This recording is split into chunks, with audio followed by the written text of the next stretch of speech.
sobrang dami ng domestic abuse na tinotolerate lang natin for the sake of, mahal mo kasi, tiisin mo kasi pinakasalan mo, what God has joined together, shall no man put asunder. So, for the sake of a piece of paper, we should not tolerate the mental health abuses, especially the kids. Napakalaking epekto ng nakikita nila ang parents nila nag-aaway everyday. So, my request is for fellow solo parents to stand with me, lalo na dito sa Bicol region. Medyo, lalo na yung principal author ng Absolute Divorce Bill is Bicolano. So, medyo naghahanap ako ng kasamahan ko dito sa Bicol, lalo na dito sa Kamsur.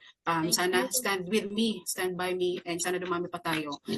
Kasi kung hindi naman po nyo kailangan ng divorce, yung annulment po, 2003 pa, right? Legalized. Hindi nyo naman kailangan ng annulment, right? And yet, nandyan lang siya for those who need it. So for us who needs the divorce, let us have it. And then you can live your own lives peacefully.